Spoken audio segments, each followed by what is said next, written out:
Hey everyone, recently upgraded to the Pixel 9 Pro XL from the Samsung Galaxy S24 Ultra, and I saw so many reviews comparing the two that were just, here's the specs, here's the specs, here's the specs, so I figured I wanted to do a quick hey, I've had it for a couple of days, this is what I've seen so far, no frills, no crazy stuff review. You're not going to hear any specs here, just want to give you an honest review as someone who's not doing a bunch of gaming and crazy stuff on here. I know that's the big spec thing is, there's a lot of cool stuff on here, but compared to the 24 Ultra, it just can't hold up in terms of gaming, high performance, multiple apps. But I just want to give a review as an everyday kind of user where I'm checking emails, browsing the web, watching videos, playing some little games here and there, but just like card games and stuff, nothing crazy. And the main thing I wanted to switch for was the camera. And that's the big part of the review I would want to show is the camera on this thing is so much better than the 24 Ultra. And like from the technical standpoint, no. The 24 Ultra has the 100 megapixel, it's got crazy things. It's got a little more going on behind the hardware, but in terms of the software, this has been so much better. I had so many times that I tried to take a picture of my kids and the 24 Ultra would struggle with motion. Even if the kid was just squirming in the seat a little bit, you'd get blur. And then anytime you did get a good picture, half the time it would pop up on the screen and you'd go, oh, that looks great. And then 2 seconds later, bam, it would do the optimization that you couldn't turn off and the thing would just be blown out to high hell. No good.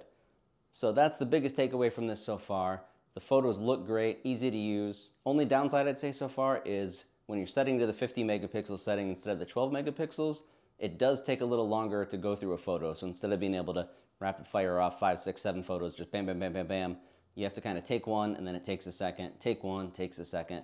And that is a little bit of a detriment. I hope I can figure out a setting to make that work because I always want to shoot in the highest quality, but if it's going to be losing the ability to get multiple things, I may have to adjust depending on the situation, especially if I'm trying to get like photos of my dog doing some crazy jump or something. I want to be able to kind of go rapid fire at the point of attack and not just be trying to time it just right. It does do that little bit of a mini video capture as it's doing it, so it can pick the best moment. So there's a chance it's doing pretty well with that one photo, but I'd prefer to be able to kind of be in my own control. And I know you can toy around with the pro settings and do a little more of that, but part of the fun of a phone like this is just good everyday use. You don't have to tinker with it too much.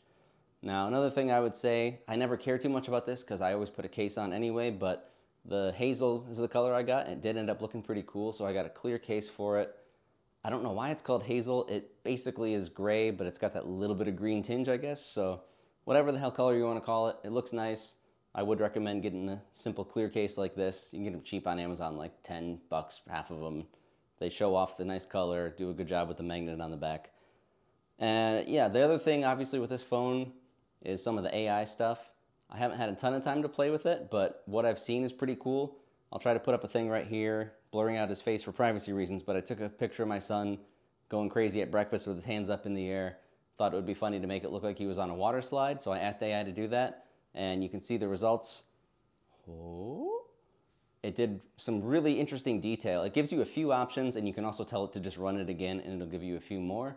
But what I thought was really cool is it did a great job on the table, kind of adding the water element while he was going down the slide. It made it look wet. So put a lot of effort into the detail. I think that's cool.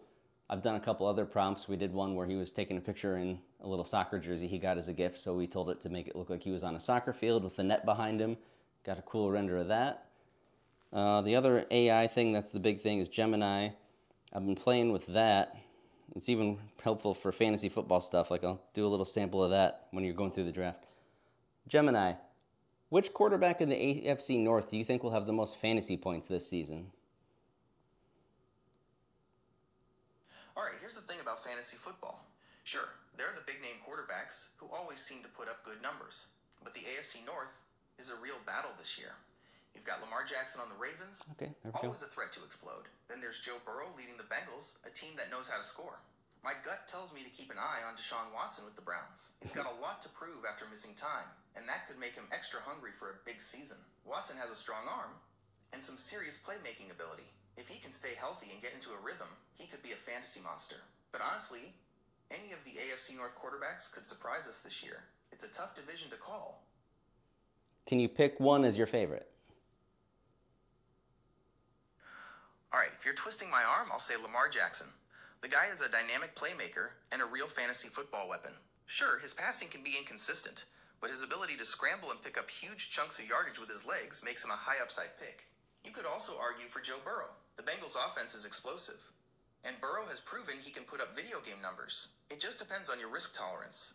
Do you want the steady production of Burrow, or roll the dice on Jackson's big play potential?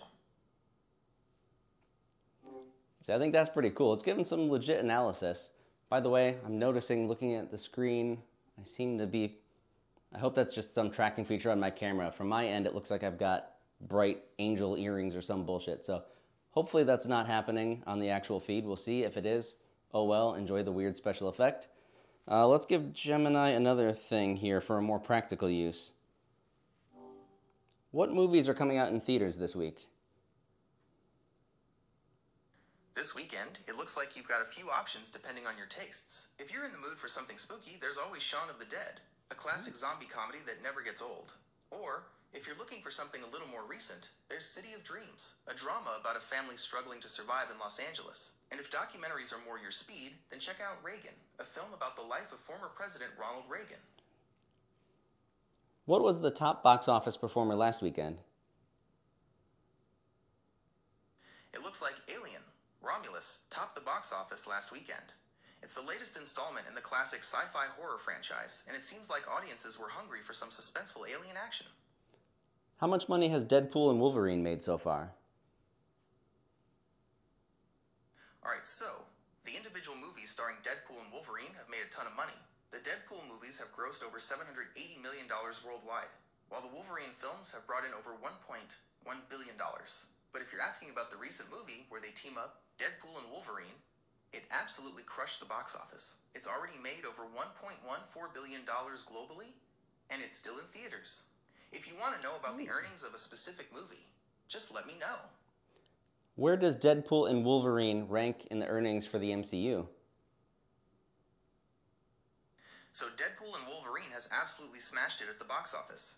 It's currently the 9th highest grossing movie in the entire MCU. It's made over $1.14 billion worldwide, beating out big names like Captain Marvel and Spider-Man, Far From Home. Safe to say, audiences love seeing these two anti-heroes together on the big screen. Very cool. So you can see, you can do some practical stuff, you can do some stupid stuff. You can also just mess around and do some insane generations. I'll put one up here that I did. I don't remember off the top of my head. I said to have it do something like a dog jumping on a trampoline in front of a waterfall or something like that. Whatever it was, I just spouted random words off the top of my head, and this is some of the results it came up with. Ooh. So you could find some practical uses for that or just screw around for fun. I know I may try to tinker with it once, speaking of fantasy football, I start putting teams together. Once you have a team name, you can kind of throw some ideas out there, get a cool image as your profile pic. So that's going to be fun to play with. And the other thing to go over is just, I know the Ultra is going to have better performance with all the different higher specs it has, but for everyday use for the things I do, I've been swiping through. No lag at all. I haven't had a single moment of it feeling any kind of heat on here, no overheating whatsoever. I haven't really put it through the ringer in any sense. I've just done some photos, watched some videos, but I've had times of watching a video for 30 minutes, no kind of heat. I've done a round of doing a bunch of photos over the course of 5-10 minutes, no kind of heat. So all in all, the display looks great.